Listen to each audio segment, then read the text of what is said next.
আমাদের মাঝে আরো উপস্থিত আছেন ওমর ফারুক সুমন, বিশিষ্ট খ্যাতিমান শিল্প উদ্যোক্তা এবং ব্যবস্থাপনা পরিচালক এয়ান জাহান কর্পোরেশন।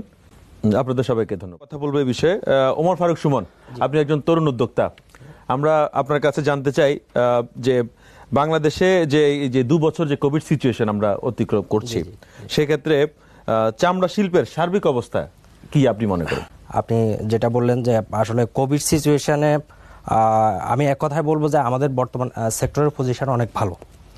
আর এর পিছনে প্রধান ভূমিকা হচ্ছে সরকারের যুগ উপযোগী যেসব সিদ্ধান্ত নেওয়া দরকার ছিল, সময় উপযোগী সেই সিদ্ধান্তটা গভর্নমেন্ট নিতে পারছে। যেটা হলো যে আপনি দেখেন আমাদের পার্শ্ববর্তী দেশ ইন্ডিয়া এবং পাকিস্তান এবং ইউরোপের কান্ট্রিগুলিতেও আপনার কোভিডের সময় পুরোপুরি লকডাউনে ছিল, ওদের ইন্ডাস্ট্রিগুলি বন্ধ ছিল। বাট আমাদের গভর্নমেন্ট এই ক্ষেত্রে পজিটিভ ছিল যে ইন্ডাস্ট্রিগুলিকে মানে চালিয়ে রাখার জন্য, বিশেষ করে এক্সপোর্ট ওরিয়েন্টেড প্রোডাকশন বেসড যেসব ইন্ডাস্ট্রিগুলি ওইগুলি।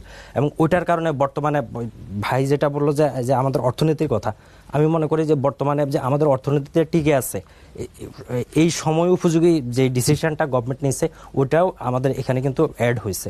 আর যদি সময় মতো ওই আমাদের এগুলি লকডাউনে থাকতো তাহলে কিন্তু আমাদের অবস্থা অনেক খারাপ থাকতো। বাট এই কারণে আমাদের সেক্টর এখন অনেক ভালো আছে। আর এর পাশাপাশি হলো যে গভর্নমেন্টের আরেকটা ছিল যে আমরা চায়না থেকে আপনার ডিউটি ফ্রি ফ্যাসিলিটিটা পাইছি যেটা, আর এটাও গভর্নমেন্টের একটা পজিটিভ দিক। এর কারণে আপনার চাইনিজ কাস্টমাররা এখন প্রচুর পরিমাণে বাংলাদেশে ভিড়তেছে, আমাদের লেদার সেক্টরে কিন্তু মানে আর্নিংটা বাড়তেছে। জি, বাংলাদেশের উন্নয়ন এবং ব্যবসা বাণিজ্য নিয়ে আমরা আরো আলোচনা করব আপনার সাথে। ওমর ফারুক সুমন, আপনার কাছে যেতে চাই। আমরা দেখেছি যে আপনি বিভিন্ন পত্রিকা এবং টেলিভিশনের মধ্যে চামড়া শিল্পের অগ্রগতি নিয়ে কথা বলেছেন। আজকের আলোচনা আপনি ইতিপূর্বে কথা বলেছেন। তো আমি এখন আপনার কাছে জানতে চাই যে এই শিল্পের অগ্রগতির পথে প্রতিবন্ধকতা কি কি? বর্তমান যে লেদার শিল্প, অনলি লেদারকে নিয়ে আমি বলছি, লেদার গুডস না, এখানে লেদার, এখানে কিন্তু বেশ কিছু প্রতিবন্ধকতা রয়েছে। এটার মধ্যে হচ্ছে যে আমাদের মানে টোটাল শিল্পটা একটা জায়গায় একটা নির্দিষ্ট গণ্ডিতে আটকানো, যেটা আমাদের ধরেন একসময় হাজারীবাগে ছিল। হাজারীবাগ থেকে এটাকে নিয়ে যাওয়া হয়েছে সাভার শিল্প এলাকা, নতুন করে একটা স্টেট করলো এবং টোটাল সেক্টরটাকে একটা জায়গায় সীমাবদ্ধ করে রাখলো। আর এটার পরে যেটা করা হয়েছে যে ইটিপি, সিইটিপি সেন্ট্রাল যেটা আর কি। বাট এখন দেখেন এই সেন্ট্রাল ইটিপি এখনও আজকে পর্যন্ত কমপ্লিট হয় নাই। আর হাজারীবাগ থেকে যখন এটাকে স্থানান্তর করে আপনার সাভারে নেওয়া হয়েছে 2017 সালে, তখন কিন্তু আমরা অনেকগুলি কাস্টমার হারাইছি, মানে টোটাল মানে ওয়ার্ল্ডের অনেকগুলি কাস্টমার হারাইছি, কারণ আমাদের প্রোডাকশন প্রবলেম, বিভিন্ন প্রবলেমের কারণে। হ্যাঁ, এখন আবার আমরা কিন্তু এই যে ইটিপি বলেন বা সিইটিপি বলেন, সিইটিপি আমাদের আজও কমপ্লিট হয়নি।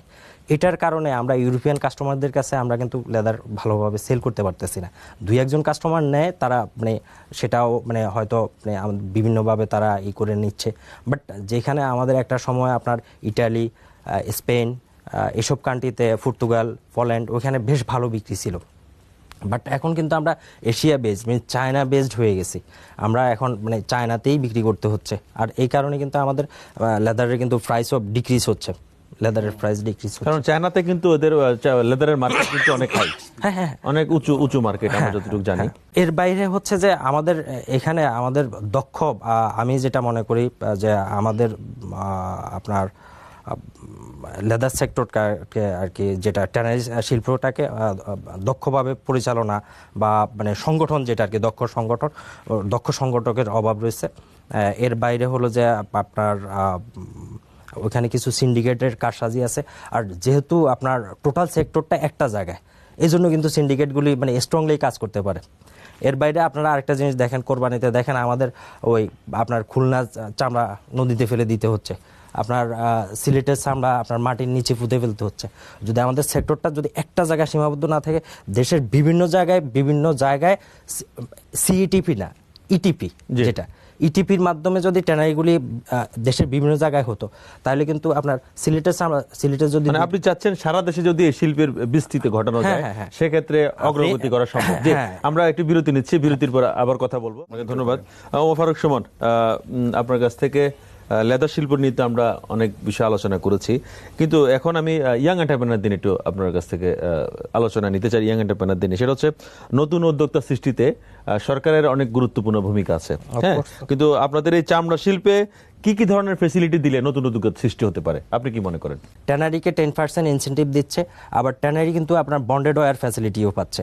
দ্যাট মিনস সে কিন্তু কেমিক্যাল আনতে সে গভর্নমেন্টকে ট্যাক্স দিতে হচ্ছে না। আমি কিন্তু যে কেমিক্যালটা ইউজ করতেছি সেটা কিন্তু আমি ট্যাক্স দিয়ে ইউজ করতেছি। এখানে একটা বৈষম্য দেখতে হ্যাঁ, পাচ্ছি আমরা, বিশাল বৈষম্য। এবং বৈষম্যের বিষয় থেকে বড় ব্যাপারটা হচ্ছে যে আপনি যে নতুন উদ্যোক্তা থেকে আপনি বড় মানে ইন্ডাস্ট্রিয়ালিস্ট করবেন, হ্যাঁ, তো আপনি তো শুরুতেই আপনি পড়ে যাচ্ছেন বা পড়ে যাবেন। মানে শুরুতে বাধা থাকলে আমি সামনে দিকে কিভাবে আগাবো? সামনে কিভাবে আগাবো? তো এই বিষয়টা আমি মনে করি মানে আমাদের গভর্নমেন্ট থেকে শুরু করে ট্রেড বডি আমাদের এইগুলি এবং গভর্নমেন্টের উচ্চ মহল এই জিনিসগুলির প্রতি দৃষ্টি দেওয়া উচিত। জি, আপনার ধন্যবাদ। আজকের অনুষ্ঠান এই পর্যন্ত। সবাই ভালো থাকুন, সুস্থ থাকুন, খোদা হাফেজ।